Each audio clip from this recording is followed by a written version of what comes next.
Muchas gracias.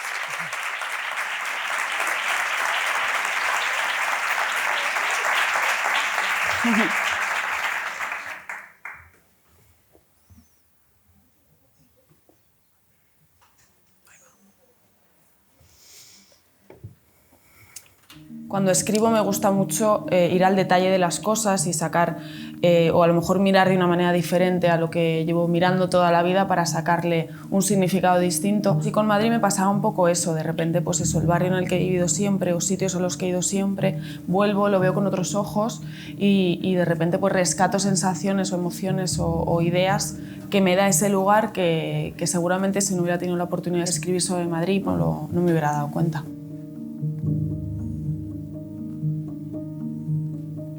Lo que yo tenía con el Madrid me mata era una ventana y una oportunidad de expresar las cosas que yo pienso y que yo siento.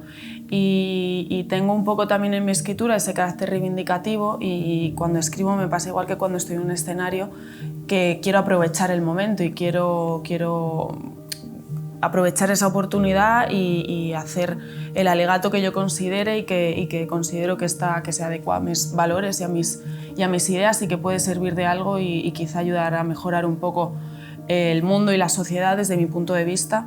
Y en este caso, pues esos artículos están llenos de esas cosas costumbristas, ¿no? Hablo mucho de los perros, del tema también de la adopción, del amor que hay que darles, hablo de mis abuelos, hablo de política, de la vida social, del feminismo, de un montón de temas que forman parte de mi vida diaria. Entonces sería hipócrita por mi parte si yo me saltara esos temas para evitar problemas y no hablara de ellos cuando es que están en mi día a día.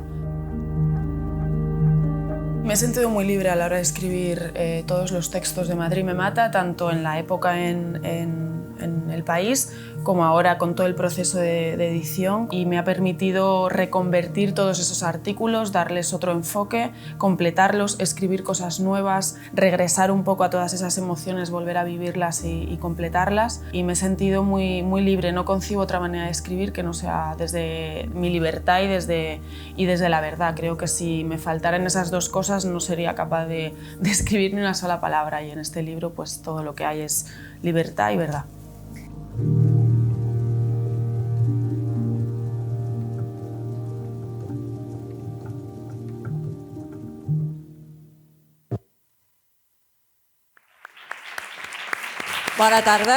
Buenas tardes y muchísimas gracias por acompañarnos, muchísimas gracias por estar aquí en un lugar maravilloso, en un lugar al que yo quiero especialmente. Cualquier biblioteca, y esta en la que estuve hace muy poquitos días, la Biblioteca Agustí Centellas, para mí es un placer estar aquí y además hacerlo al lado de esta mujer, de Elvira Sastre, a la que hemos conocido un poquito a través de este vídeo, a la que seguro que por eso estáis aquí, conocéis ya mucho, queréis, seguís y admiráis, pero a la que yo intentaré que conozcamos todavía un poco mejor en los próximos minutos. En primer lugar, hola Elvira Sastre, bienvenida a Barcelona, bienvenida a las bibliotecas de Barcelona y a esta, la Biblioteca Agustí Centellas. ¿Qué tal, Rosa? ¿Cómo estás? Bueno, buenas tardes a todos y a todas, y muchas gracias a ti, a las bibliotecas por haberme dado este espacio, a la editorial y a todos los que estáis aquí, claro.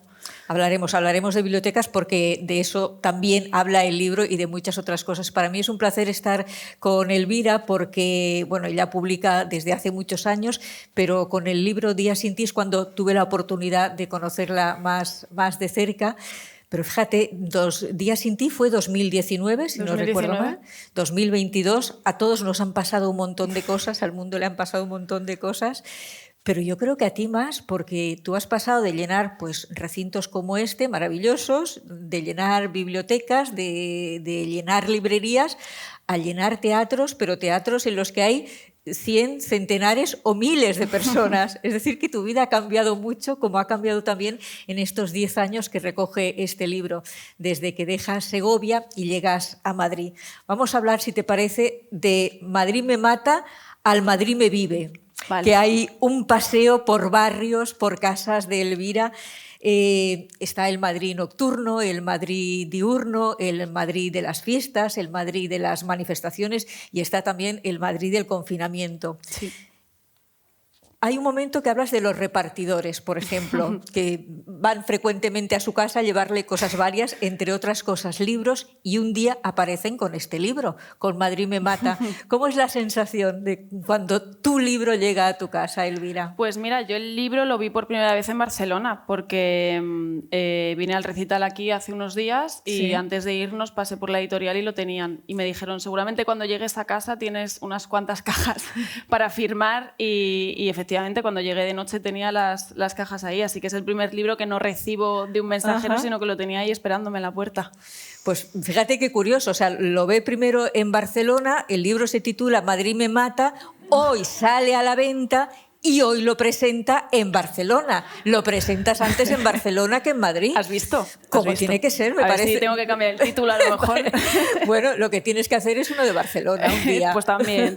O un capítulo de Barcelona, que sé que es una ciudad que tú Me frecuentas encantaría, y que sí. además te gusta. Sí. Bueno, pues está ese momento maravilloso de que de una manera u otra tú tienes tu libro en tus manos ya editado, y está ese otro momento maravilloso en que tú llevas ese libro a una de las personas que más quieres. Sí.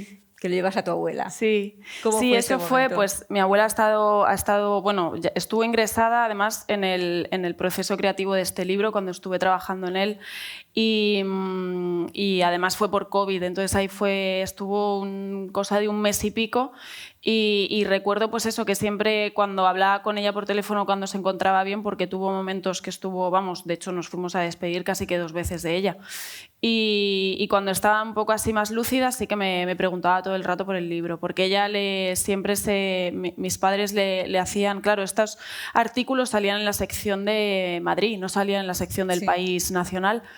Entonces mis padres lo conseguían, lo fotocopiaban y se lo llevaban. Entonces lo ha estado guardando en el cajón, cada artículo, pues mientras salían, y le encantaban. Entonces me preguntaba por teléfono por cómo lo llevaba, y fue en ese momento en el que tuve claro que se lo quería dedicar. Entonces hace poco fuimos a una comida, ella estaba ingresada de nuevo por otra historia, no pudo venir, y yo tenía los 2 ejemplares que me traje de Barcelona, entonces uno de ellos pues se lo di a mi madre para que se lo llevara. Pues los abuelos están muy presentes, lo hemos oído también en este vídeo, están los abuelos, están los perros, están esas cosas y esas sensaciones, esos recuerdos, esas vivencias que Elvira quiere. Por cierto, yo voy a estar un ratito haciendo preguntas, pero después habrá turno de preguntas, lo digo para que vayáis pensando, para que vayáis apuntando si queréis también participar. También quiero destacar que esta charla que tenemos ahora aquí en directo, mañana, a partir de mañana, se va a poder seguir en el canal de YouTube de las bibliotecas y lo puede consultar quien quiera y cuando quiera. Dices en el libro, Elvira, que llegaste a Madrid con hambre de vida. ¿Qué esperabas cuando llegas a Madrid y qué te encontraste cuando llegas a Madrid?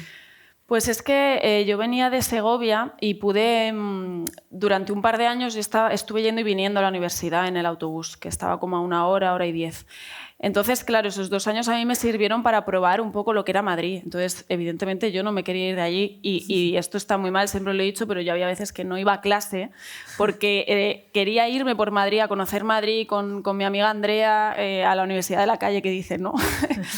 Y sentía que aprendía muchísimo más fuera en ese momento de lo que tenía que ofrecerme un lugar cerrado, ir de mi casa a clase y perderme todo ese espectáculo. Entonces ya cuando conseguí convencer a mis padres en tercero de carrera para que me dejaran vivir en Madrid, pues creo que tardé mucho en volver a Segovia. Luego ya no quería volver, no quería irme ningún fin de semana porque Madrid, fíjate que yo llevo ya casi 10 años, pero es todo el rato es descubrir cosas nuevas. O sea, no te cansas, es como vayas donde vayas, hay una mirada diferente, hay un sitio que no conoces, hay algo nuevo, hay una esquina a la que no has ido.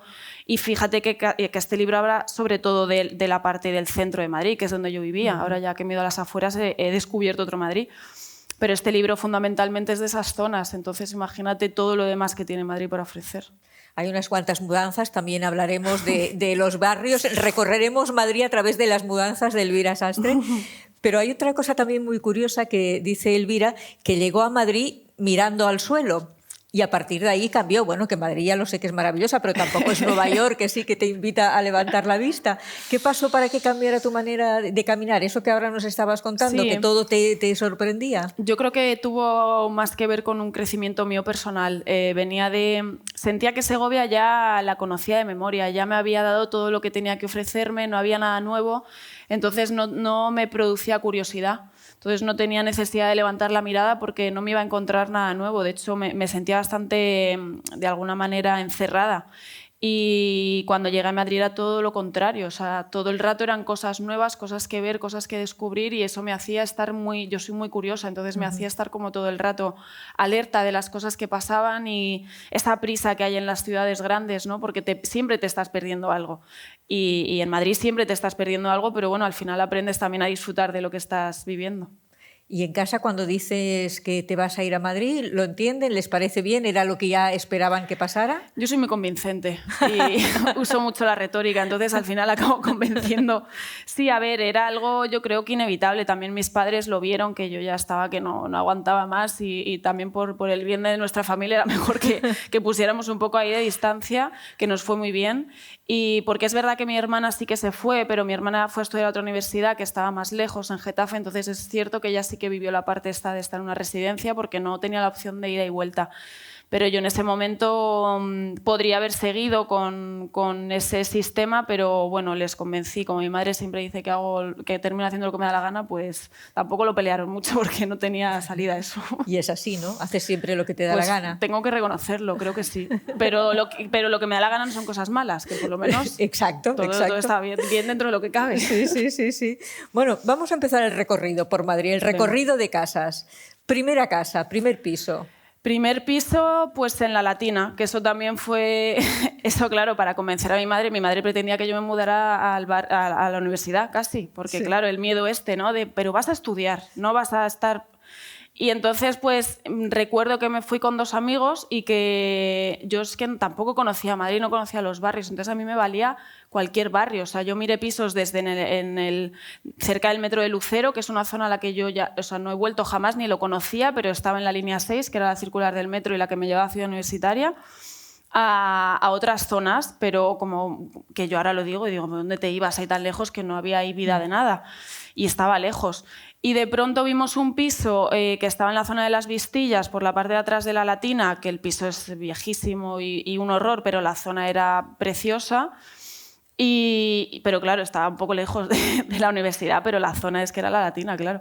Entonces ahí, bueno, les convencimos, pues no, es que mamá, por aquí pasa el circular, el autobús, nos deja en 20 minutos, no tenemos tal, no tardamos tanto, y bueno, coló. Claro, aquí somos de Barcelona, yo no sé, muchos sí o muchas habéis estado en Madrid, pero que igual no todo el mundo.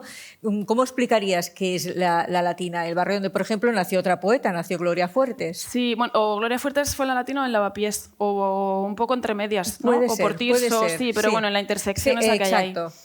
Pues yo creo que Tirso está Sabina, otro poeta, ¿no? Sí, sí. Yo creo que la Latina es Madrid puro. O sea, y además, pues justo todos esos barrios, la Latina, Tirso, Lavapiés, es el Madrid más castizo, más puro, y a la vez también tiene ese toque más moderno, ¿no? Porque hay mucha gente joven que se está yendo por allí y también pues hay nuevos comercios, nuevos restaurantes y cosas así, pero tiene la parte esta muy castiza de Madrid. Y además yo es que estaba justo en una zona que es la de las Vistillas, que eran unos pisos que daban... Las Vistillas es como un parque que hay grande y tiene una ladera de hierba, y mi habitación daba justo ahí. Entonces, de alguna manera también me sentía un poco en casa, porque yo en Segovia, la casa de mis padres, también da un campo. Y no había coches, no había ruido, y ahí me sentía como muy cercana a Segovia. Luego fue gracioso porque, claro, ahí cuando es San Isidro, que son las fiestas de Madrid, ahí va mucha gente de borrachera. Entonces, la gente no se percataba de que donde iban a hacer pis, pues ahí había unas ventanas y encima nosotros nos pillaban en época de exámenes siempre. Entonces, estudiar ahí esas tardes, iba gente ahí jovencita a darse besitos y cosas. Entonces, veías todo. Veías la curioso. Vida. Sí, totalmente. Sí. Bueno, pues todo eso pasa en todas partes, ¿eh? Sí. Lo del pis, lo de los besitos, lo del botellón. Hay que encontrar lugares, desgraciadamente. Claro, no seré yo quien diga lo contrario. ¿Tenías perro ya entonces? No, Tango llegó después. Tango llegó en Lavapiés. Ajá. Tango llegó en lavapiés. Porque claro, cuando entran los perros en tu vida, ya son los que condicionan también el tipo de casa que quieres o dónde y cómo quieres vivir. Sí, bueno, me hacen más peleona y sobre todo más convincente todavía, porque ni mis padres querían ni nadie quería, pero pues eso, yo lo tenía claro. Es verdad que, fíjate, ahí fue una cosa, porque yo siempre había querido un perro y mi madre me dijo, bueno, cuando tengas tu casa tendrás tu perro. Y entonces yo un día llevaba ya 3 años en Madrid y dije, en verdad, yo ya tengo mi casa, bueno, no es en propiedad, pero tengo mi casa, yo no me voy a volver a Segovia, pues lo tengo ya, ¿no? Entonces, claro, mi madre, ante eso que me decía la mujer, pues no me podía decir nada. Y luego, claro, fueron los que más lo quisieron casi, pero sí, eso fue en lavapiés y bueno, pues tener ahí un animal en el pleno centro de Madrid, que es algo que a veces causa como un poco de rechazo, ¿no? Luego te das cuenta, yo a Tango lo llevaba al parque y Tango se quedaba sentado delante de mí protegiéndome para que nadie se me acercara, ni se iba a correr por el campo, ni necesitaba él una marcha increíble. Él quería estar donde estuviera yo y ya está. Dices una cosa muy bonita, lo dirás tú, que lo sabes mejor que yo solo lo he leído y no lo recuerdo exactamente con tus mismas palabras, lo importante que es tener perros para cuidarte bien, sí, para cuidarte a ti misma. Sí, sí, total. Yo cuando Tango falleció, que después, unas semanas después llegó Viento, y en ese proceso de pensar, adopto otro perro, ¿no? ¿Qué hago? Mi hermana fue la primera que lo tuvo claro, que dijo, lo necesitas. Y yo recuerdo volver, además esto pasó en Segovia, yo recuerdo en Navidades, recuerdo volver a Madrid, a mi casa vacía y decir yo, me muero aquí, o sea, no puedo. Y ahí pensar, claro, si tengo otro animal, que es lo que yo más quiero en el mundo, me voy a tener que cuidar para cuidarle a él, voy a tener que estar bien porque si no, no, es una responsabilidad muy grande, entonces voy a tener que salir a la calle para sacarlo y sabía que si no estaba yo no lo iba a hacer. Entonces así llegó Viento. Sí, sí. Y lo hemos escuchado, perros, adopción, tú eres militante de la adopción, claro. Y sobre todo invitas a todo el mundo a ser muy responsable cuando se tiene un perro. Sí, desde luego, o sea, me parece igual de importante la necesidad de la adopción como la consciencia de tener un animal en tu casa. O sea, es una responsabilidad absoluta de un ser vivo que depende de ti, que si tienes suerte va a depender mínimo 10 años, si eres muy afortunado y si lo tienes desde cachorro, si lo tienes más mayor, la cosa es distinta, pero depende de ti, es así, entonces te va a condicionar en todo. A mí me condiciona toda mi vida, pero es que me hace feliz que me la condicione. Yo no me causa un problema tener que irme de vacaciones a un sitio donde van mis perros, es que no me quiero ir de vacaciones a un sitio donde no vayan. Que luego tengo que pedir favores para cuando tengo los viajes, pues ahora está mi madre en mi casa que ha venido a quedarse con ellos, pero como al final hago partícipe de mi vida a toda la gente que me rodea, pues luego también los quieren y quieren estar con ellos, ¿no? Mi padre los ama. O sea, mi padre me pregunta cuando estoy de viaje, lo primero, ¿y mis amigos? ¿Dónde están? ¿Qué hacen? ¿Qué tal están? ¿Y con quién están? Si es que no los tiene él. Entonces, bueno, al final forman parte de la vida de toda la familia. Pues te viene época viajera, ¿eh? Porque decimos que hoy justamente Madrid me mata, de Seix Barral se presenta aquí en Barcelona. Tenemos la suerte de que lo presente aquí en Barcelona hoy y luego ya te esperan, pues bueno, España, desde luego, diferentes ciudades. Donde me quieran ver, sí. Y pues yo creo que te quieren ver en todas partes, o sea que ojalá. Prepárate. Y bueno, y luego llegar a América, que por cierto, dices, donde te quieren ver. Yo te he visto en América moverte en coches con cristales tintados, con guardias de seguridad, porque si aquí decimos que llenas teatros, lo de América es una locura. Allí es una locura. Sí, allí es otro rollo. O sea, a mí me cuesta todavía gestionarlo y he vivido situaciones allí también muy intensas de decir, pero ¿cómo puede ser que pase esto aquí si mis libros todavía no están? O sea, ¿qué va a pasar cuando mis libros lleguen aquí o cuando yo venga más? Si he ido a algunos sitios 3 veces, no he ido más. Sí.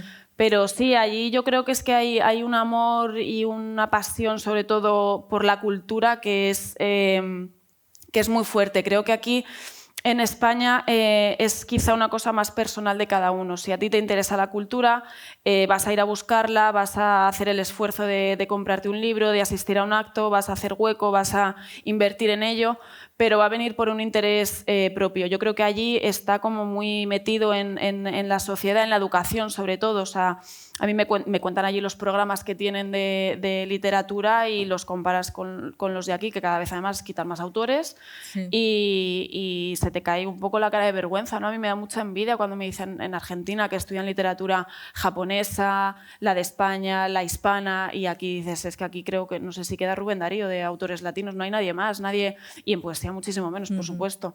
Entonces creo que como lo llevan más así, y fíjate que creo que lo cuento en el libro, que un taxista en Argentina nos lo dijo una vez, que ahí hay algo que nunca se vacía, que son los estadios y los teatros. Sí, sí, lo dices. Y realmente es así. Nosotras fuimos a un teatro un lunes y metimos más de 1000 personas pagando una entrada. Fue una pasada. Qué maravilla. Bueno, aquí es una bonita representación, además, y sé que muchos y muchas estáis ya con el libro, esperando que después lo firme Elvira Sastre, y por supuesto que lo hará con muchísimo gusto.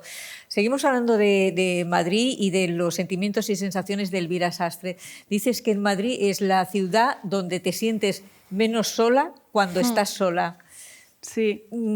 ¿Qué tiene Madrid que te produce esa tranquilidad, ¿no? Esa compañía? Yo creo que son muchas cosas, pero lo primero fue que a mí me llamó mucho la atención, y es cuando yo llegué a Madrid y vivía ahí en La Latina y salía por la tarde a un paseo o lo que fuera, y de pronto veía mucha gente sola haciendo cosas, pues en cafeterías. Recuerdo, iba mucho a una cafetería que ya no está, que también era librería, y había gente merendando, leyendo un libro sola. Y yo me quedaba así mirando y era como, qué planazo, o sea, me pareció un planazo, yo también quiero hacerlo. Entonces yo empecé a hacerlo en Madrid. Y recuerdo que luego iba a Segovia, a lo mejor un fin de semana, y decía, me apetece irme al cine sola. Me decían, ¿dónde vas sola? Yo voy contigo. Dejo lo que está. ¿Cómo vas a ir sola? ¿Qué te pasa? ¿Te pasa alguna cosa? ¿No te ha pasado algo? Yo que no, que me quiero ir al cine sola, que no pasa. Estoy a gusto conmigo misma, me apetece vivir. A mí, yo es que soy muy fan de esas cosas. Ahora con la gira lo hablaba en redes con la gente, que había gente que me escribía y me decía, es que no me atrevo a ir sola al recital, o gente que me decía, voy sola y lo voy a vivir. Y son experiencias bonitas, hay que saber estar uno consigo mismo, y eso lo aprendí en Madrid, de ver a la gente haciéndolo. Al final creo que todos necesitamos referentes para atrevernos a hacer según qué cosas, y en ese sentido pues yo les veía y era como, pues me apunto. Por supuesto. Sí. Luego le pediremos a Elvira que nos dé algunos lugares de Madrid también, por si nos apetece escaparnos e irnos solas a Madrid a dar una vuelta. Una vuelta que tú a veces das o dabas en bicicleta. Sí. ¿Sigues? Y, bueno, ahora vives las afueras, que eso también nos lo tienes que contar, pero ¿sigues yendo en bici? Yo usaba mucho la bici eléctrica, que era allí municipal cuando funcionaba, que era cuando estaba Carmena, ahora ya no funciona. Y ahí era cuando la usaba un montón, porque me ha gustado mucho siempre la bici. Lo que pasa es que también creo que Madrid no está del todo preparada para ser una ciudad con bicicleta. Aquí en Barcelona sí que me he fijado que hay carriles ahí, pero en Madrid no. De hecho, en Madrid los pocos carriles que hay están metidos entre... si hay una carretera de 4 carriles, el de la bici está en medio. O sea, tú vas entre coches, los taxis, tela también, porque allí en Madrid conduce todo el mundo, vamos, y yo me incluyo, que te metes dentro y ahí te conviertes y te transformas. Yo la primera, me vuelvo muy, muy kinky. Pero es verdad que es complicado porque no tienes buenos carriles ni muchísima seguridad, porque cada uno va a lo suyo. Pero a mí me gusta mucho porque además son eléctricas, no tienes que hacer un esfuerzo, hay muchas cuestas, mucho tal. Y me encantaba. De hecho, estuve muchos años sin coger el metro porque iba a todos los sitios en bici, hasta que tuve el accidente, que me abrí la barbilla y ahí lo pasé regular. Lo que pasa es que en cuanto pude... además eso yo creo que fue además también pues más o menos cuando pues en 2019, yo creo más o menos cuando lo de la novela. Ahí en cuanto pude la volví a coger, porque no quería cogerle miedo a la bici, porque me hace sentir muy libre, y en Madrid me encantaba la sensación esta de ir de noche. De hecho ahí fue cuando tuve el accidente, que venía bajando una calle, era de noche, y cuando hay menos tráfico y están las luces de la ciudad puestas, y ese bajar contra el viento y sentir el aire en la cara me parece una de las mejores sensaciones que hay. Entonces, en cuanto tuve el accidente, poco después la volví a coger porque no quería cogerle miedo. No me lo he quitado del todo, todavía me da un poco de respeto meterme en según qué sitios y voy un poco así como temerosa, pero bueno, sí, la volví a coger. ¿Lo viste venir, no? ¿Viste venir un poco la moto y el accidente? Sí, además es que fue una cosa absurda. O sea, yo es verdad que estaba el semáforo ya a punto de ponerse en rojo, pero yo bajaba de una cuesta, entonces era como frena, además es que me voy. Entonces, bueno, digo, me da tiempo a pasar, era en la rotonda de Toledo, que hay como 5 salidas, es una rotonda muy grande. Y hay un semáforo dentro de la propia rotonda, entonces había una moto y un coche esperando el semáforo, entonces yo pasé así y a él se le abrió el semáforo y él tiró, pero me estaba viendo, yo no sé, a lo mejor un enemigo mío, no lo sé, pero a mí me estaba viendo. y me dio, y yo me caí, y además fue una cosa un poco fea porque el tipo se levantó, yo estaba sangrando, además esto es súper escandaloso, yo estaba sangrando, medio en shock, no sabía si me había roto algo, no estaba entendiendo nada, y el tío estaba gritándome, él con su traje de estos de motero, gritándome, has pasado no sé qué, has tal, y ya le paré y le dije, te puedes esperar un segundo a verme yo que estoy viva, y ya después me gritas lo que quieras, tío, que es que estoy en el suelo, y ya ahí se calmó. Y yo me iba para casa. O sea, yo estaba sangrando, pero yo llamé a mi chica y dije, no, que estoy bien, yo creo que me voy a casa. Y al rato, a los segundos la llamé y le dije, creo que tengo que ir al hospital porque estoy sangrando un poco. ¿Y te ayudó alguien? ¿Te llevó alguien al hospital? Pues estaba la policía, que eso fue raro también, porque estaba la policía, me vieron, me preguntaron, yo es que además soy la típica que se cae y a lo mejor se rompe un tobillo, pero yo digo que estoy bien, que yo no quiero llamar la atención, no me gusta, estoy bien. Entonces a la policía le dije, estoy bien, y me dijeron, vale, pues tira. Y yo, mi única obsesión era llamar al servicio de las bicis para dar el parte, porque no querían que me pusieran una multa por dejar la bici ahí tirada. Digo, que luego esto verás, luego te llega la factura. Y yo, he dejado que tiene un accidente, pero que alguien venga a recogerla. Y no recuerdo bien, no sé si tú viniste, Miranda, fuimos juntas en taxi, es que eso no me acuerdo. Fuimos juntas en taxi, te esperé. Hombre, claro, si me llamaste. Claro. Es verdad, no me acordaba de eso. Afortunadamente aquí está, y aquí estoy con mi cicatriz, estupendamente. Sí. ¿Tienes una cicatriz? Aquí, sí. Ah, mira, bueno, muy imperceptible. Porque me he hecho rosa mosqueta. Ah, eso es muy bueno para las cicatrices. ¿Cuántas cosas descubrimos? Rosa mosqueta para todo, para la piel en general. Bueno, ha dicho así de pasada, ella ha mencionado a Carmena. Así que Almeida no, ¿eh? Aquí lo puedo decir con toda libertad. Claro, aquí. Bueno, y más hoy, más estos días, lo que te estás perdiendo hoy en Madrid. Sí, sí. No sé si es bueno perdérselo o no. Yo lloré cuando Carmena no salió, lo reconozco. Y de hecho escribí un artículo para El País en ese momento con mi llorera y mi drama, porque, a ver, yo lo cuento también en Madrid me mata, que tengo un amor muy tóxico con la política, porque me encanta, pero la sufro mucho, porque no está ahora es muy complicado disfrutarlo ahora mismo. Entonces la sufro, pero además yo me vuelco en a lo mejor cosas políticas que no me afectan. Yo qué sé, yo ahora me he enganchado con la historia esta de Don Benito y Villanueva de la Serena, sí, lo de Extremadura. Que se han unido, sí. Pues yo llevo semanas con ese tema. Lo escuché en la radio una vez, en la SER, un día que volvía de un ensayo, además, y me fascinó la historia. Entonces yo estaba todo el día con el Don Benito y el Villanueva de la Serena, yo contándosela a todo el mundo. Me pareció una historia que a mí ni me va ni me viene, pero sí, yo metidísima. Y el otro día, que se tardó con los resultados sí, hasta... por como problemas. Claro, pues sí, yo ahí que no me tenía. Sí.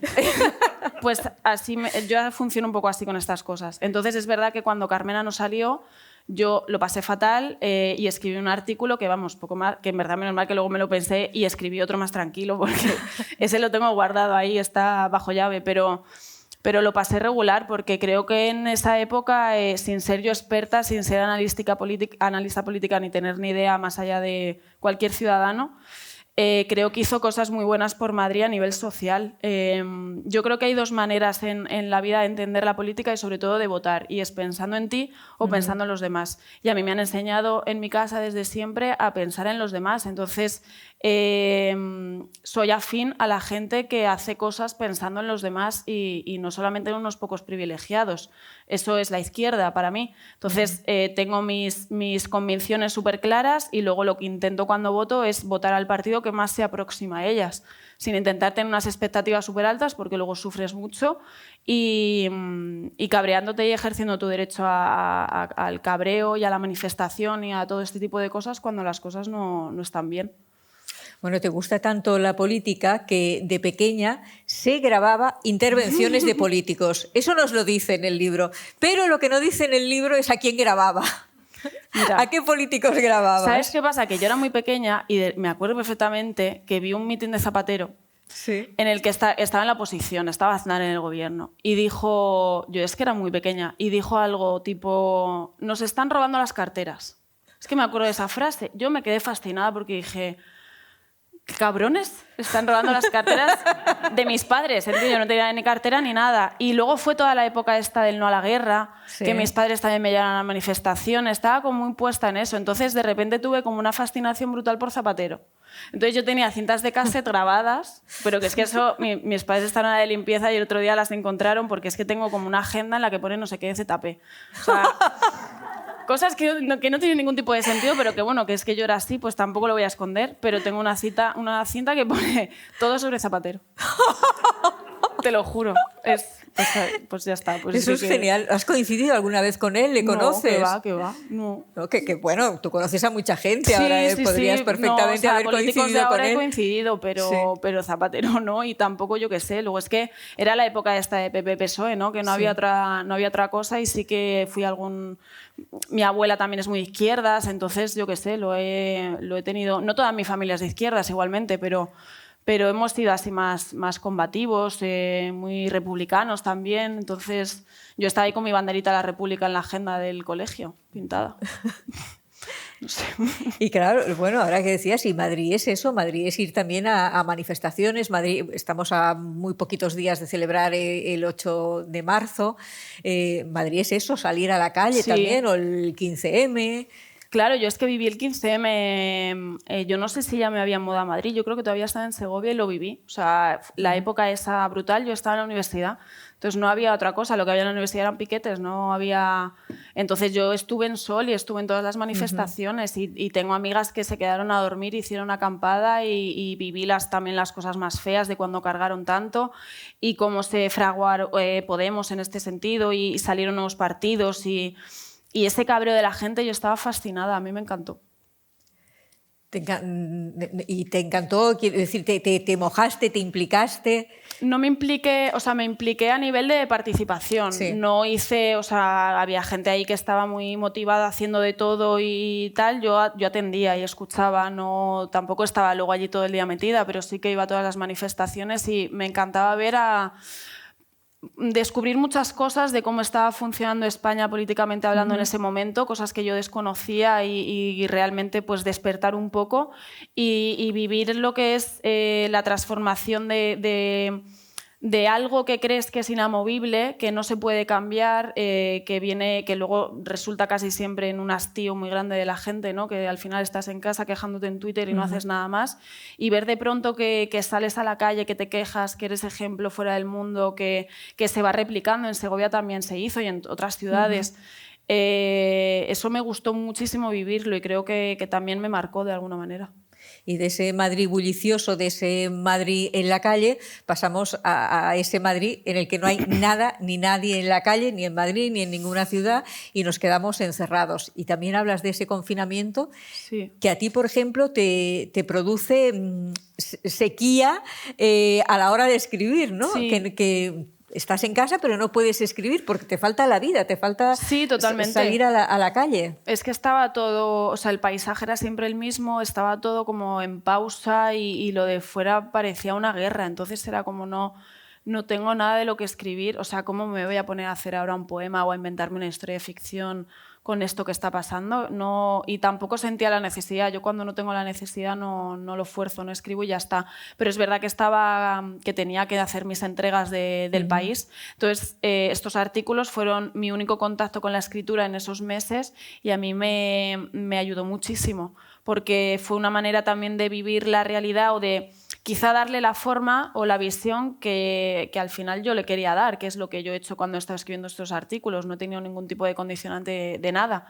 Y de pronto poder ver esa realidad, pero verla desde mi prisma, ponerle en palabras, que es cuando yo entiendo las cosas, compartirlas con la gente, de pronto pues conectar con realidades de otros países, de otras ciudades, me ayudó mucho, la verdad.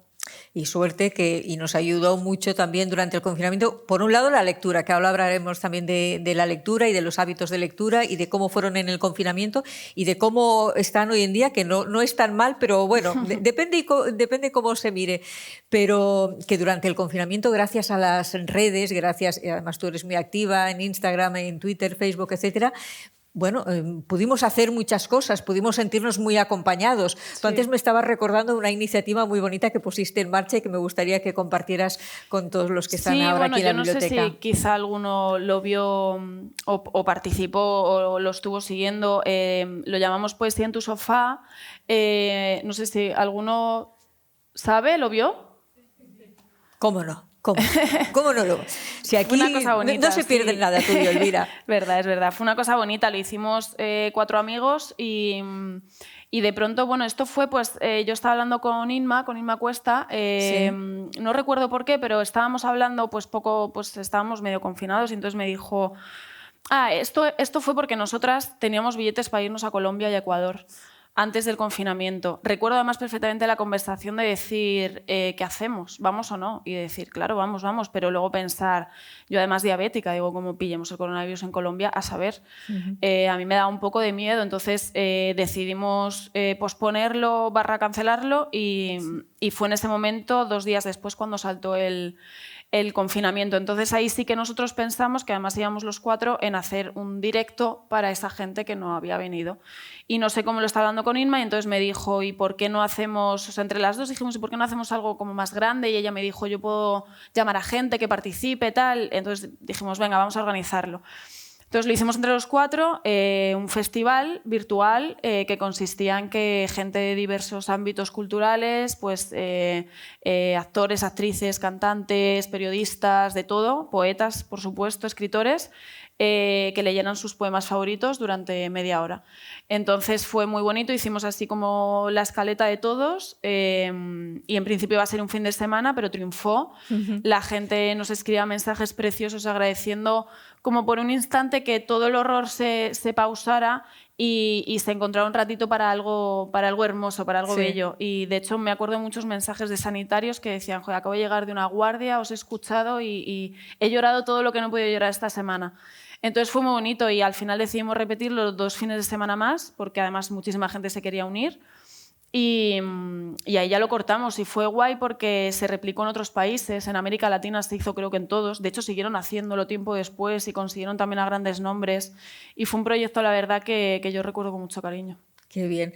Y afortunadamente pasa el confinamiento, o por lo menos el confinamiento más duro, y hay un día en que podemos volver a salir a la calle, después de estar mucho tiempo encerrados. Yo recuerdo ese primer día de salir a pasear y volver a casa casi con miedo. Me daba miedo la gente al principio. Sale a la calle y dónde va y con quién habla la primera vez que sale y eso, entra en un establecimiento. ¿Qué establecimiento es? Pues una librería. ¿Con quién habla? Con un librero. Con Sergio, sí. De la librería Grant. ¿Pero eso fue espontáneo o saliste de casa pensando voy a una librería? Eso fue en cuanto se recuperó un poco el comercio y, o sea, es verdad que el primer, o sea, claro, estaba la parte esta de que nos dejaron salir a pasear. Yo ahí además es que ni quería, yo estaba muy a gusto en mi casa, yo no quería que el confinamiento acabara para mí porque estaba muy a gusto y muy tranquila. Y ahí fui, recuerdo que iba un poquito nerviosa, me abracé a un árbol, que tenía como mucha necesidad de abrazarme a un árbol, y volví pensando que además estaba contagiada porque pasó un tío corriendo al lado tosiendo. Y dije, ya, ¿para qué salgo, no? ¿Para qué salgo? Que no me contagié, pero bueno. Pero luego ya, cuando ya se podía salir sin horas y tal, sino que ya podías hacer lo que quisieras, sí nos fuimos a la librería porque tenía además libros encargados, libros pendientes también estuve en una iniciativa que se llama Mis libros en tu librería, que la hice con Beatriz Luengo, que estaba enfocado un poco a apoyar a las pequeñas librerías, a impulsarlas y a que la gente, como había habido además tanto hábito de lectura, que fueran a comprar, claro, o sea, juntamos a varios escritores para hacer un vídeo que dijera eso, de si quieres mis libros, ve a tu librería de barrio de siempre, cómpralos allí. Entonces, bueno, pues también para predicar con el ejemplo me fui para allá a comprar los míos. Pues tanto hábito de lectura, sí, durante el confinamiento, que se ha mantenido este año en el que ya hemos podido salir más. Esta es la parte buena. La parte mala, que hay un 35% de personas que no leen nunca. Qué mal. Y dices, qué mal. ¿Y cómo se puede vivir sin leer? Sí, totalmente. ¿No? Sí, yo creo que es un hábito al final y creo que forma parte de la educación. Yo fui una niña súper lectora. De hecho, si me dijeras si pudiera viajar en el tiempo, viajaría a mi infancia, a esos momentos en los que devoraba libros y no tenía ningún tipo de preocupación externa a eso y me metía a darme baños en la bañera 2 horas, que mi madre ya no me dejaba echar el cerrojo porque me empezaba libros y me los acababa en la bañera. Y lo echo mucho de menos. Entonces, yo fui así porque veía a mis padres leer en casa, porque mi padre me acompañaba todos los viernes a la biblioteca y porque no salía de allí. Y, sobre todo, yo creo que influyó mucho que me dejaban leer de todo. O sea, yo leía desde la colección de Pesadillas hasta Los 5 o El Capitán Trueno, todos los cómics de los 60, ¿no? Súper cañís, además, que no sé si ahora los podría leer igual. pero nunca me pusieron problemas en eso. Entonces creo que eso me permitió crecer con esa libertad y es importante, creo, darle a un niño o a una niña los libros que quiere leer. No obligarle, no condicionarle. Esto de la lectura obligatoria a mí me parece algo horroroso porque un libro no puede ser obligatorio. Ya estás poniendo dos palabras que no funcionan. Entonces, creo que quizás si se cambiara un poco eso, los planes educativos que hay de lectura y se diera un poco a los chavales las cosas que quieren leer o que les puede interesar por su edad, pues quizá el porcentaje sería distinto. Este libro, Madrid me mata, de Elvira Sastre, a partir de mañana estará también en la biblioteca, en las bibliotecas de Barcelona, para quien lo quiera pedir y leer. Las bibliotecarias de Segovia estarán muy contentas cuando lean Madrid me mata, porque salen. Sí, bueno, la biblioteca de Segovia.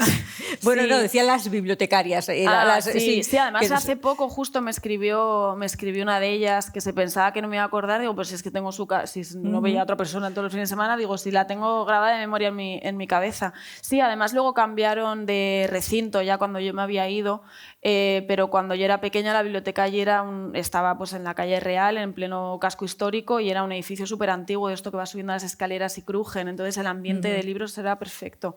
Y yo fui muy feliz en ese lugar y lo recuerdo todo súper bonito de ese momento. Qué bien. Y naturalmente te puede gustar leer y te puede gustar el fútbol. Tú eras una niña futbolera, no sé si eres una mujer futbolera también. De jugar, no. No, porque no creo que no tendría ningún tipo de futuro físico. Pero de seguirlo he tenido muchos conflictos. Yo era muy futbolera, pero dejé el fútbol masculino. Yo creo que según fui creciendo me fui haciendo más sensible y había ciertas cosas que no podía soportar. Recuerdo además...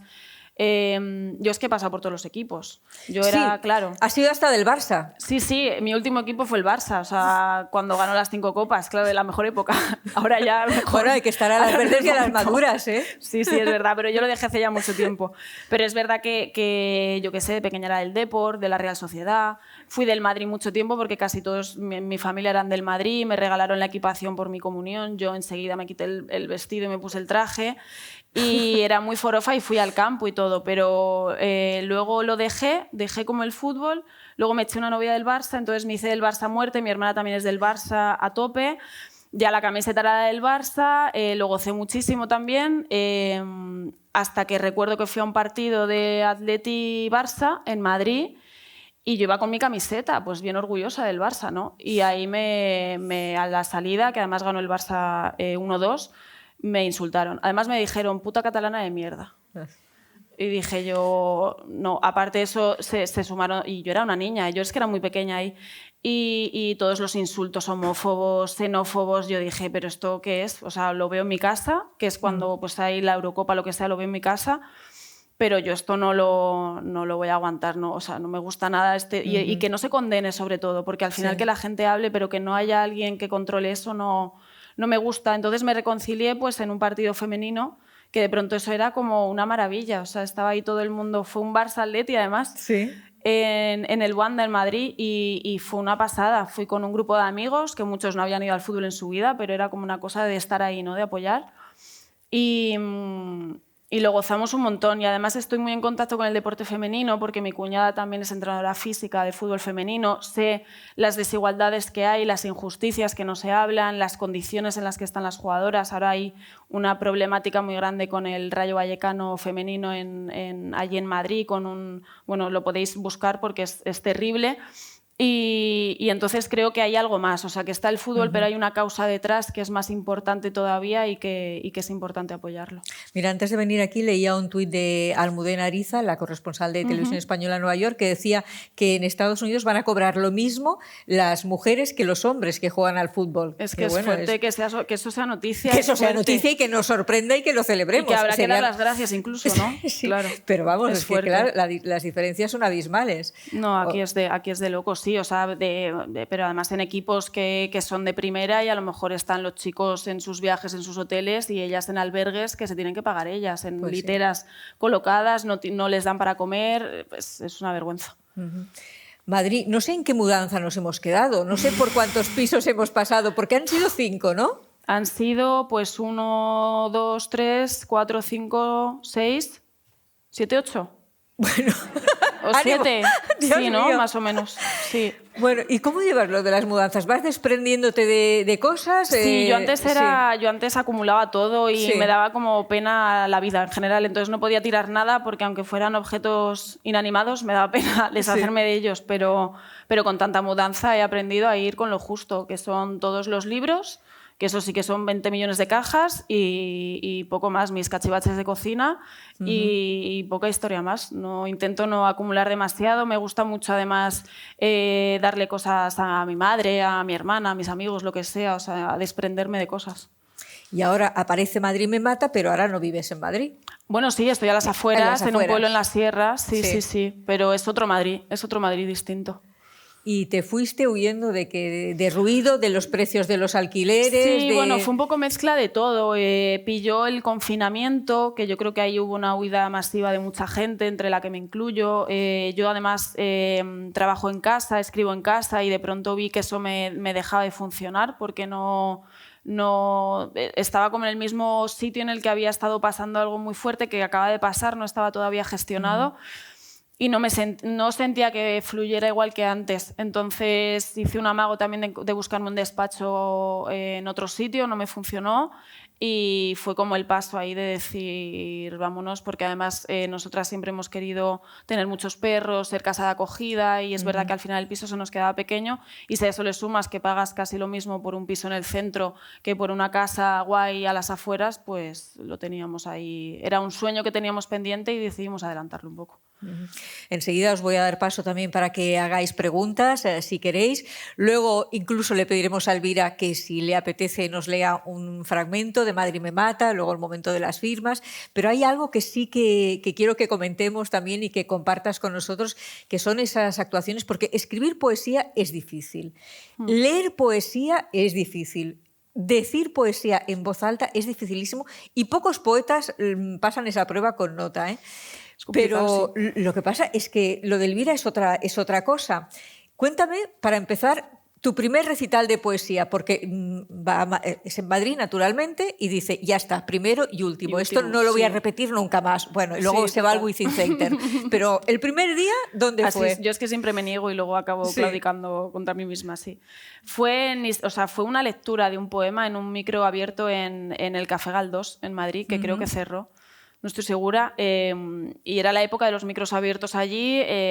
Yo iba con mi amiga Andrea, que también es poeta, y ahí había mucho cantautor y mucho poeta, entonces pues ella enseguida se lanzó y estaba todo el día detrás de mí para que yo también lo hiciera, y un día lo hice y dije, pues ya está, ya lo he hecho por pesada, pero yo esto no lo vuelvo a hacer en mi vida. Y bueno, pues al final lo hice. ¿Y cómo te convencieron la segunda vez? Pues yo creo que era un poco como, no sé, yo ya llevaba unos años con un blog abierto que funcionaba muy bien, que recibía muy buen feedback, llegaron las redes sociales y que yo las usaba para compartir lo que escribía en el blog y también iba súper bien y no sé, o sea, al final estábamos todo el rato en este tipo de bares, escuchando a la gente y al final pues te contagias, subes, es lo que te decía antes, de ver a gente haciendo las cosas que a lo mejor a ti te apetece y no te atreves, pues te ayuda a intentarlo. Entonces fue así un poco como empecé y yo creo que seguí porque la gente a mí siempre me ha venido muy bien, siempre he hecho lo que he querido y no me ha afectado lo que dijeran, pero es verdad que siempre me ha venido muy bien el feedback de la gente porque tengo la suerte de que a mí la gente que me sigue, tanto los del principio como ahora, que se han ido sumando, es gente muy amable, o sea, extremadamente amable. Que sorprende, pero es que son todos muy amables conmigo, entonces me gusta mucho escuchar a la gente y aprender de las cosas que me puedan decir o que me puedan aconsejar, entonces desde el principio, tanto en el blog como cuando lo empecé a hacer en persona, me daban consejos y entonces yo los aplicaba y así es como he ido aprendiendo y mejorando. Y tú has llegado a hacer cosas en un escenario que jamás pensaste que harías en un escenario. Total. Sí, ¿Como por ejemplo? Bueno, en el Within fue ida de olla absoluta, que yo ahí estaba, que mi familia decía, pero ¿te has metido? ¿Te has metido algo? Porque es que estás, y yo no, cero.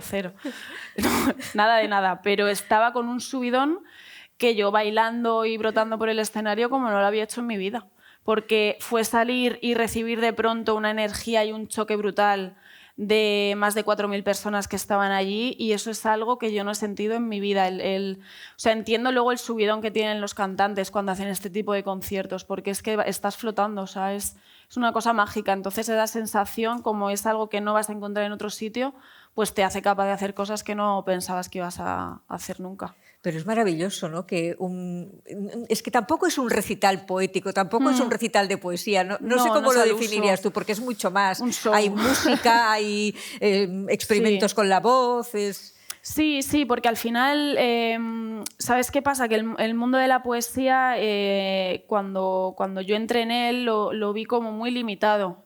Muy limitado en cuanto a público, en cuanto a visibilidad, en cuanto a formatos. Entonces, yo soy muy entusiasta de las cosas que me hacen sentir bien. Entonces, cuando hay algo que a mí me gusta y que creo que es útil, me gusta compartirla con todo el mundo. Entonces, uno de mis objetivos es que la poesía llegue a todo el mundo, incluso a la gente que no se espera que le guste la poesía. Entonces, me invento 1000 formatos para que eso suceda, ya sea el clásico que es el de los libros, como hacer un disco, con distorsiones en la voz, con electrónica, con una batería, sacar camisetas con versos y hacer recitales en escenarios donde nunca ha habido nadie leyendo poesía. El objetivo es simplemente que la gente se quite de prejuicios, se abra eso y descubra, oye, que les gusta, ¿no? Y si de mis libros pegan un salto a otros autores a los que yo he leído y recuperamos un poco esa adolescencia perdida sin lectores de poesía, pues yo creo que me reconcilio un poco con la adolescente que yo fui.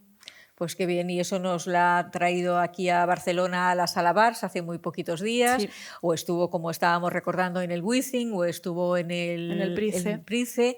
¿Y tienes fechas de...? Estamos trabajando en ello para sacar ya cuanto antes. Estamos mirando además que yo llevo un montón sin girar, pues antes de él, y además nunca lo he hecho sola, siempre he ido con alguien, con Andrea, por ejemplo. Sí. Y esta vez tenemos un proyecto muy guay, Manu y yo, que es mi músico, el disco que acabamos de sacar, y la idea es este año estar por muchas ciudades y ojalá pronto ya podamos anunciar fechas. Qué bien. ¿Queréis preguntar? ¿Queréis preguntarle cosas a Elvira? Os acercarán un micro y ella estará encantada de contestaros. No seáis tímidos ni tímidas, preguntad lo que queráis. Buenas tardes, dinos tu nombre, por favor. Tardes. Hola. Sí, seguro que, vale, sí. que Walter te lo ha escucha, ¿no? dado Vale. en sentido. Sí. Hola, yo me llamo Vanessa. Encantada. Igualmente. Y mi pregunta es, ¿en qué momentos de tu vida te has inspirado más para escribir? Bueno, depende un poco, porque creo que cada libro cuenta una historia distinta y es verdad que mi intención siempre ha sido sacar libros que sean diferentes. No me gusta sacar refritos ni libros de poesía que se parecen los unos a los otros. Entonces, realmente cada libro corresponde a una etapa diferente de mi vida y hay de todos. Hay libros muy conceptuales, de momentos a lo mejor pues de una ruptura sentimental. Hay otros que, pues por ejemplo, este último de poesía, el de Adiós al frío, es más una vista atrás de los últimos 4 años y de todas las cosas que yo he aprendido después de esa ruptura. Entonces, todo ese proceso de sanación también. Luego tengo mis libros infantiles que hablan sobre todo de animales, de todo ese mundo y todo ese universo. Está Madrid, que es muy conceptual también. Madrid me mata, de toda mi vida en la capital. Entonces creo que depende un poco al final, pero todo suele girar en torno a algo a mis emociones, a lo que yo siento en el momento en el que estoy escribiendo. Gracias, Vanessa. A ti. ¿Más preguntas para Elvira? Gracias, Walter Llorac, el director de la biblioteca. Gracias. Agustí Santellas. Hola, soy Rosa. Hola, ¿qué tal? No Rosa Mosqueta, ¿eh? Tu obra está impregnada de empirismo y te quería preguntar si desde la inconsciencia, es decir, desde el sueño dormida, has tenido alguna revelación, porque yo te lo digo por mí, que a veces he tenido ideas brillantes, pero cuando me he despertado no les he sabido plasmar en un papel. Entonces, ¿tú has tenido la posibilidad de rescatar esa inconsciencia? A mí me ha pasado con frases, de repente estar soñando con el verso de mi vida y decir, pues esto es lo mejor que he hecho en mi vida, y despertarme y no acordarme, y eso me da mucha rabia. Hace mucho que no me pasa igualmente. Sí que me ha pasado que he tenido sueños y que he escrito poemas sobre ellos. De hecho, hay uno en Baluarte, creo, que es sobre un sueño, Ahí está. Y en Madrid me mata también hay algún artículo que habla no sé si digo exactamente que es un sueño, pero sí que hace un poco referencia a todo eso. Pero lo que tengo últimamente son pesadillas horribles, entonces prefiero no escribirlas. O sea, últimamente sí tengo... Además yo suelo soñar como cosas muy raras que no tienen ningún tipo de lógica hasta que luego llego a mi psicóloga y ya lo encuentra, ¿no? Pero sí, tengo como sueños, pesadillas extrañas que luego me persiguen y esas prefiero no escribirlas. Ahora que dice lo de la psicóloga, antes ha hablado de la SER, es muy oyente de la radio, cosa que yo le agradezco enormemente. Ayer tuvo una charla, si podéis recuperarla, interesantísima, con Carlas Francino, hablando de la ansiedad. Y es muy interesante. Muchas porque gracias. Está guay, sí, es importante. Y por la reivindicación que tú hiciste, porque está muy bien, ahora se nos dice mucho, ella dice, voy a la psicóloga, que tenemos que ir, que tenemos que cuidar nuestra salud mental, pero es que no todo el mundo puede pagarse un psicólogo o una psicóloga. Gente, creo que es un privilegio y sí. no es justo tampoco echar la responsabilidad a la gente de que depende de ti, ¿no? Cuidarte y venga, vete a un psicólogo, que es lo que... Porque hay mucha gente que quiere y no se lo puede pagar. Pues sí. ¿Más preguntas para Elvira? Después de Vanessa y Rosa. Bueno, yo soy Ana. ¿Qué Quería tal? preguntarte, de todos los poemas que has escrito, ¿cuál es el que más te ha marcado? El que más me ha marcado, porque más me ha costado o más me ha dolido, en cualquier general. sentido. Más importante. Me cuesta mucho porque cuando me preguntan sobre mis poemas, casi que elegir uno me parece como un poco pretencioso, ¿no? Porque es como elijo mi favorito de todos, me parece como raro. Pero tengo poemas que sí que son importantes, quizá por lo que significan. No te diría solamente... Me costaría elegir uno, pero sí que hay uno de ellos que siempre recito en todos los sitios a los que voy y que me dan la oportunidad, que se llama Dime Carmelita, porque habla de la abuela de una lectora que sufría Alzheimer y que bueno, me contó, si alguno estuvisteis en el recital del otro día lo escuchasteis, me contó un poco pues, todo el proceso de la enfermedad de su abuela y que se calmaba mucho leyendo un libro mío de poesía. Entonces le escribí ese poema que habla un poco del Alzheimer y de la gente mayor, y es cierto que yo por suerte no he tenido cerca en mi familia a nadie que lo sufra, pero soy de la opinión que no te hace falta tener a alguien que sufra de algo para empatizar o para defenderlo, para visibilizarlo. Entonces ese poema me parece importante por eso, por ponerle palabra, porque yo hice un ejercicio de intentar ponerme en la mente de una persona con Alzheimer y de cómo debe ser eso, de horrible, y lo que le diría a Carmelita en ese momento si lo hubiera tenido delante a través de, sobre todo, del cuidado de su hija y de sus nietas. Entonces es un poema especial. Pues una pregunta que no era fácil de contestar y la ha contestado, ¿eh?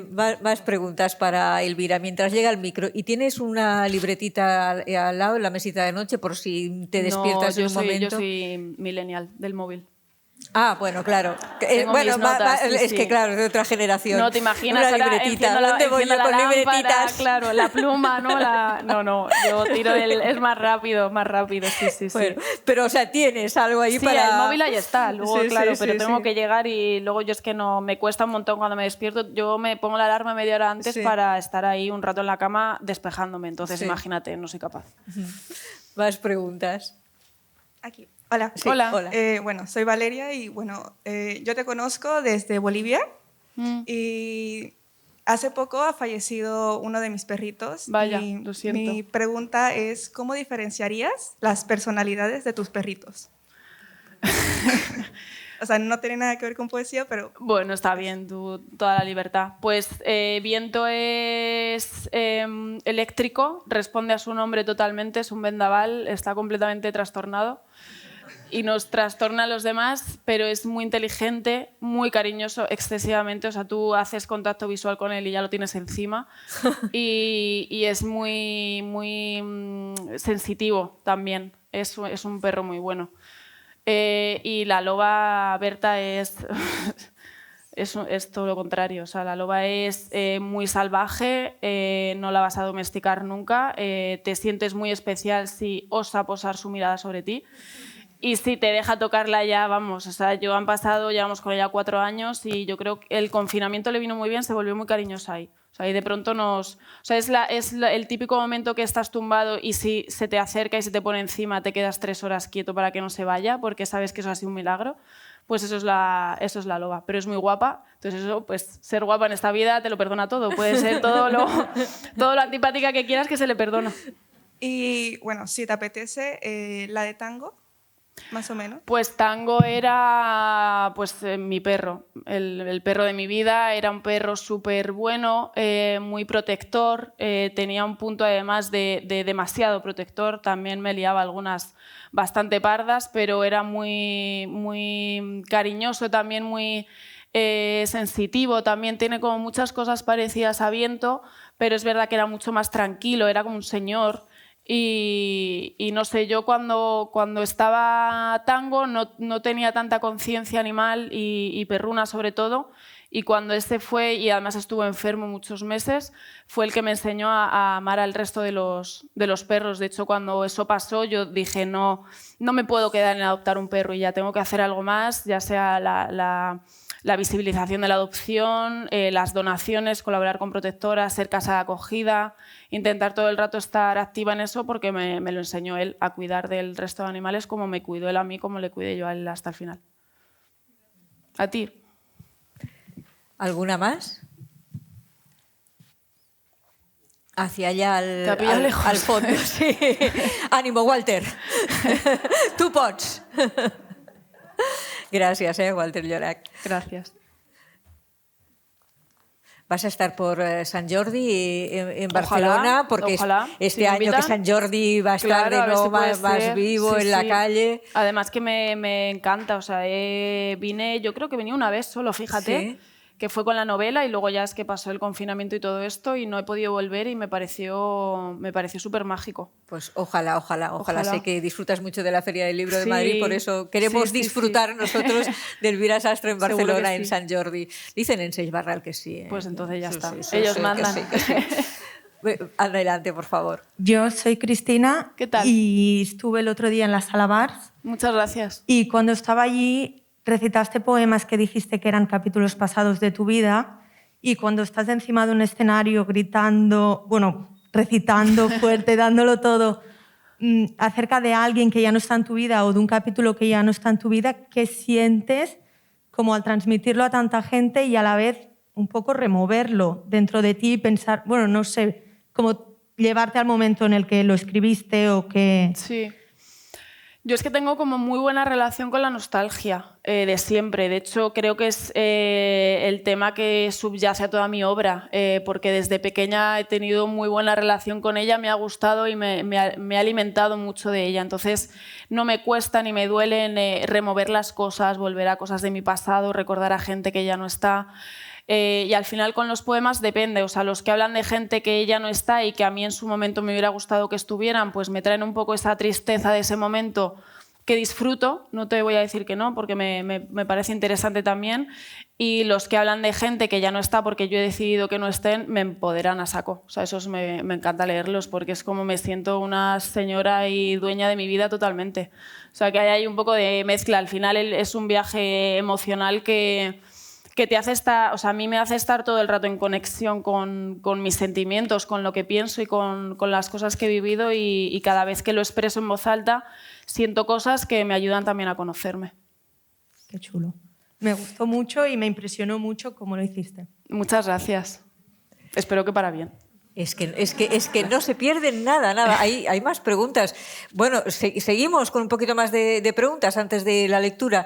El libro es una delicia, como acaba también con las cosas que pasan en Madrid cuando una está viva, además ese paseo por las 4 estaciones, y es una manera también de conocer a Elvira Sastre de maravilla, pero eso lo tenéis en el libro y ya lo leeréis. Además eso fue, déjame decirlo, fue colaborativo, porque eso yo tenía planes, ¿no? Y sitios y cosas siempre que conoces, pero me apetecía también hacer participar a la gente y yo hice un preguntas de estos en Instagram y pregunté a la gente ¿qué haces en Madrid en otoño? ¿Qué haces en tal? Ajá. Y con las respuestas pues cogí algunas y las transformé y ahí están. Pues colaborativo. Aquí lo tenemos. Hola. Hola. Yo me llamo Elvira. Anda. Qué raro. Sí. Vale, yo te quería felicitar por llevar la poesía donde la llevas y con este público tan multitudinario, ¿no? Que Muchas hasta gracias. ahora se había visto poco esto, ¿no? O sea, conocíamos la poesía multitudinaria a través de la música, ¿no? Pero así a viva voz y en seco, felicidades. Muchas gracias. Te quería preguntar, ¿cuándo das por acabado un poema? ¿Te cuesta acabarlo? No, yo creo que con los poemas lo siento. Suele ser, además, es casi como algo físico que responde a una necesidad que me entra en el momento y que tengo como, pues eso, la necesidad física de expulsarlo y dejo todo lo que esté haciendo en el momento y si puedo, si no puedo, siempre pues cojo el móvil, escribo algo y luego lo recupero porque es como si tuviera las palabras en la garganta y no me salieran. Entonces sé que está acabado porque lo siento. O sea, no responde realmente a... Lo veo, lo leo en voz alta, a veces lo comparto y al leerlo y decirlo en voz alta me doy cuenta de que tiene ese punto final. De hecho, muchas veces a la hora de escribir tengo el final antes que lo del medio. De pronto hay una frase que digo, esta va a ser el final y entonces lo construyo desde dentro. Depende un poco del poema. Qué buena pregunta, Elvira, ¿eh? Gracias. Sí, Gracias. sí, de verdad. ¿Alguna más? Hay una chica, sí. Soy María, encantada. Yo también estuve el otro día en la Sala Bars y tenía Muchas una gracias. pregunta. ¿Cuál crees que es la diferencia entre escribir la poesía o recitarla? Bueno, es muy grande. Creo que recitar no es, lo decía antes Rosa, no es fácil. Yo he ido aprendiendo a lo largo de los años y todavía me queda muchísimo para aprender a hacerlo mejor. Pero no es sencillo. O sea, yo ya te digo que yo las primeras veces estaba totalmente bloqueada y yo decía, ¿qué necesidad tengo yo de hacer esto? O sea, a mí lo que me gusta es escribir, que es algo que me repito constantemente, pero luego nunca hago caso, ¿no? Siempre termino haciendo 1000 cosas más. Pero es distinto, pero igual que leer un poema o escucharlo. Son sensaciones diferentes, creo que recibes estímulos distintos y que los dos son muy bonitos.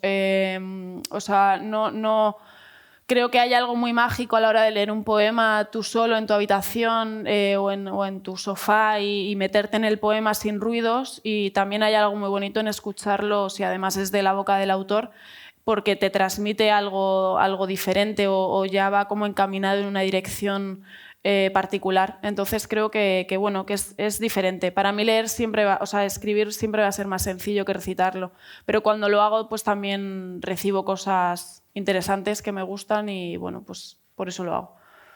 Gracias. A ti. Bueno, como casi todas estuvisteis en la Sala Bars, no le vamos a pedir que recite un poema, sino que nos recite, que nos lea más que nada un trocito de este texto. ¿Hay más preguntas? Pues venga. Es igual, nos estamos aquí hasta la hora que haga falta. La última, venga. Buenas, la última o la mi nombre penúltima, venga. es Matías, le voy a poner el tono masculino también a las preguntas. Y bueno, he venido sola, así que reivindiquemos también venir solo a estos actos, que te merece la pena, Elvira. Y es un placer conocerte, estuve en la Sala Bars también. Muchas gracias. Así que es un placer estar aquí. Mi pregunta es que parece que llenar escenarios, ¿no? Llenar todos estas salas parece fácil, pero no lo es, y más haciendo poesía, como hemos dicho. Entonces, mi pregunta sería, ¿cuál es tu consejo para toda esa gente que cree que algo es difícil porque la sociedad se lo impone? ¿Cuál sería tu consejo para toda esa gente que está intentando escribir o recitar, pero no se atreve porque cree que no lo van a aceptar? ¿Cuál sería, desde tu experiencia y viendo esto y lo que hemos visto, qué nos podrías enseñar a todos? Gracias. Gracias a ti. Yo creo que, o sea, te hablo desde mi experiencia, sin ser yo coach ni nada de eso. A mí lo que me ha servido siempre es que la escritura para mí, la poesía, siempre ha sido suficiente. No he necesitado rellenarla con otras cosas. Yo no he necesitado publicar libros, ni subirme a escenarios, ni recibir mensajes preciosos, ni tener teatros llenos. No es algo que necesite en mi vida para nada. O sea, de hecho, muchas veces me resulta difícil incluso de gestionar, pero la escritura es suficiente. Entonces, cuando algo que sientes tan dentro, que te ayuda, que te sientes que eres tú haciendo, cuando eso es suficiente te va a dar igual lo que diga la gente. O sea, yo he escrito desde muy pequeña, es cierto que empecé a compartirlo desde muy pronto porque sentía que era O sea, yo lo empecé a publicar por el sencillo motivo de que para mí era como cerrar el texto. Yo además al principio eran textos en prosa y sentía que si no lo hacía público era como si no lo hubiera escrito, porque para mí la escritura siempre ha sido como deshacerme de cosas y sacármelas fuera. Entonces era como si no lo estoy enseñando, sigue estando ahí, no completo el proceso. Entonces, no era tanto por escuchar a la gente, sino por sacarlo, y ya que la gente haga con ello lo que le dé la gana. Tú no eres responsable de cómo un lector o una lectora interprete un poema. Al final eso es la magia de la poesía en este caso, o de una novela o de lo que sea, que cada uno lo interprete como quiera. Tú ni eres responsable, ni eres dueño de eso, ni... Por eso a mí hay poemas que no me gusta explicar, porque creo que la libertad de la poesía también está en que cada uno se lo lleve a su historia y a su vida. Que haya quien le guste, genial. Que haya quien no le guste, la lectura no debe ser obligatoria, como decía al principio, y nadie está obligado a leerte. Entonces, si te quitas todas esas barreras, escribir se vuelve una tarea muchísimo más sencilla porque lo estás haciendo por ti. Entonces no vas a dejar de hacer algo por ti por el miedo a que no le tiene que gustar a nadie, te tiene que gustar a ti, tiene que ser suficiente para ti. Entonces eso es lo que le diría a alguien que tenga ese impulso y esas ganas, que lo haga, porque además el mundo está muy necesitado de poesía, entonces no puede ser que la gente no se atreva por el miedo a lo que van a decir, porque realmente es necesaria. Gracias. La ultimísima aquí que reclamaban. Bueno, hola, pues me parece que me he otra colado. vez la penúltima. Se ha colado. Hola, soy Ignasi. Quería saber si puedes compartir con nosotros algún lugar mágico de Madrid en los que tú descubres en el libro y, sí. Y bueno, para que cuando vayamos sepamos dónde Genial. poder ir con acierto. Sí, que lo teníamos pendiente eso. Sí. Bien apuntado, Ignasi. Pues mira, el centro ya está en todas partes en internet, la gente puede encontrar los sitios más típicos y más míticos de Madrid, no es difícil. Además aquí está la lista, esta última, de los sitios más emblemáticos de allí. Yo hay un sitio que descubrí que tampoco tiene una localización específica, pero que recuerdo un verano de un calor horrible en Madrid, de estar ahogadas en casa con los perros y querer morir, porque además yo tengo el frío castellano, ¿no? Yo el calor de Madrid en verano no lo soporto. Y coger el coche un día e irnos a buscar, como los pájaros, un río. Estábamos desesperados. Y llegamos al Manzanares, que es el río de Madrid, que además es que cruza, o sea, no te hablo de Madrid-Río, que es la parte que está en el centro, sino de irte a las afueras. No sé exactamente dónde estaba. Yo normalmente cuando busco un río o un arroyo para ir con los perros, lo que hago es ver el mapa y donde veo la línea azul me acerco y veo a ver si eso tiene acceso o no tiene acceso, pero a veces lo tiene. Y encontramos un sitio pues, de estos que cruzaba el río, que estaba en mitad de una carretera y que de pronto dejabas ahí el coche en unas tierras y entrabas y de repente todo eso eran unos árboles y todo muy frondoso y estaba el río y entonces ya empezamos a ir allí pues cuando empezaba a hacer calor en mayo o así, y nos salvó bastantes tardes y lo pasamos muy bien. Pero eso lo ideal es ir eso como en mayo. Luego ya los estudiantes ya terminan los exámenes y entonces aparecen por allí con los altavoces y ya no mola tanto. Pero este sitio en el Manzanares está muy bonito. Y un sitio específico también que antes de verano también es mejor ir porque luego se llena, es el Pantano de San Juan, que es un sitio que parece de repente el mar en Madrid, y porque son unas dunas y es tierra y tienes un pantano que es enorme, que tampoco es, o sea, te tienes que bañar con cautela, claro, que te puede arrastrar, pero es muy bonito de pasar allí. Yo recomiendo a la gente eso, que salga un poco del centro de Madrid, que visite las afueras, que hay pueblos preciosos y hay rutas maravillosas para hacer solo, en compañía, con animales, con niños, y muy recomendable. Exploraremos. Última pregunta. La última. En realidad no es pregunta, soy Victoria, soy de Argentina, así que estoy muy contenta por estar acá. Muchas gracias. Y no era una pregunta, sino agradecerte que tus libros y tus poesías fueron una gran compañía en uno de los momentos más difíciles de mi vida, así que para mí estar acá es muy lindo y muchas gracias. Gracias a ti. Bueno, pues Qué ha sido amable. un magnífico cierre, Súper. maravilloso. Gracias. Pero la propina. Pero como dice Elvira, hay propina. Pues nada. Muchas gracias. Me colé. Yo soy del país de al lado, de Uruguay. Ah, mira. Preguntarte cómo gestionás la presión, si sentís presión, tanto con tu trabajo como siendo una persona pública. Pues en terapia saco. Lo peor, fíjate que he descubierto además ahí, hablando con mi psicóloga, que lo peor que llevo es mi autoexigencia y el perfeccionismo. Creo que es algo además muy común a gente que se dedica a cosas artísticas, aparte de gestionar toda la ansiedad y demás, pero lo que a mí me afecta mucho es, pero que esto me viene además de pequeña, es querer hacerlo todo perfecto, de 10 y eso pues me lleva a sufrir, me lleva a hacer luego las cosas bien, es cierto, pero el proceso a veces es complicado, entonces estoy intentando bajar un poco el listón, darme un poquito de margen, permitirme fallar en las cosas y que no me afecte a la hora de continuar con mi trabajo. A ti. Pues estamos deseando escucharte ahora leyendo un fragmento de este libro y lo va a hacer genial como lo hace todo, que por eso nos hemos encontrado hoy en la Biblioteca Agustí Centellas, para escuchar en definitiva a Elvira Sastre y para presentar este libro que sale hoy justo a la venta. Hoy. Madrid me mata, qué bien celebrarlo aquí, en Barcelona, sí, y contigo, Elvira. Sí, muy feliz, la verdad. Además, llevo 3 semanas viniendo a Barcelona, que yo creo que ya pues me voy a coger un piso. Quédate, aquí o algo, ¿no? Claro, sí. Que están baratos porque también. Están más o menos como sí, en no, Madrid. Más o menos, no me voy a asustar. Sí, totalmente. Bueno, pues voy a leer uno de los artículos que se llama Mi balcón favorito, que además sale con una foto que la editorial en un trabajo maravilloso de edición ha conseguido, porque claro, no hemos hablado, pero este libro está lleno de fotos personales.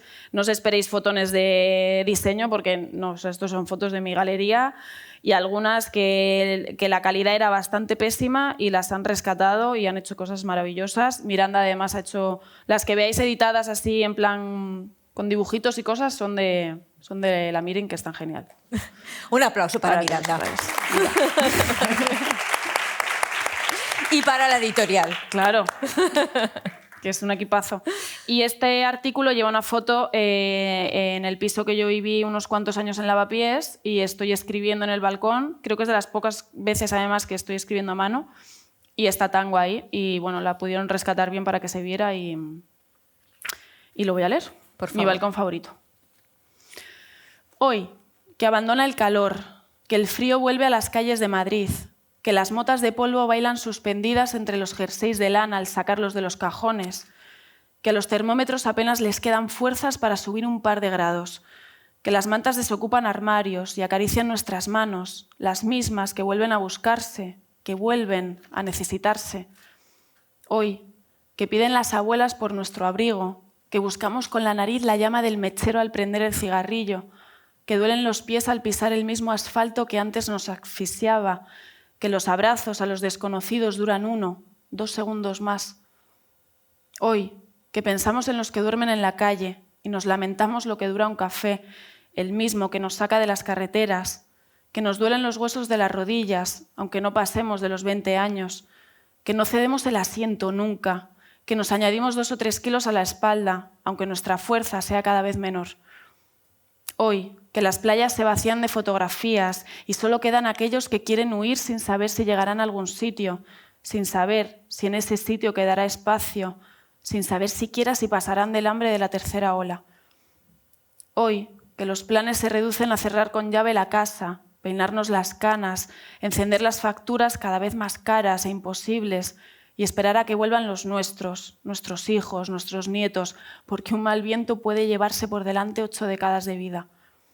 Hoy, que todo corta, que todo es fuera, que no queda nada dentro, que todo lo que queda cuesta. Hoy, que recuerdo tu nombre y te llamo, por si acaso, y que recorro andando despacio, por si acaso también, aquella media hora breve que se volvió interminable y que separa nuestras vidas, y que me quedo quieta en tu puerta mientras pienso en cómo se congelan los recuerdos, con qué facilidad se enfrían los labios cuando los besos tardan un poco más de lo esperado, de qué modo se hiela todo un mar, y que me vuelvo a casa, por si acaso sales, por si acaso te veo, por si acaso vuelvo a tropezar. Hoy, que el invierno se adelanta, recuerdo aquel balcón de la calle Lavapiés lleno de flores, de árboles frondosos con nombre de verano, de pétalos de tantos colores como el restaurante hindú de abajo, alegre como la algarabía del barrio, vivo como los besos que te daba cada vez que pasábamos por debajo y te decía, este es mi lugar favorito del mundo, mi balcón favorito de Madrid. Ese mismo que hoy yace vacío, completamente abandonado, deshabitado de color y riego, sin rama de lecho que se cuele por los barrotes, defendiendo la libertad, la misma que sentía al levantar la cabeza y verlo durante esos días de mi vida tan fríos, esos en los que caminaba sola por debajo de mi balcón favorito de Madrid. Muchas gracias. Muchas gracias. Gracias.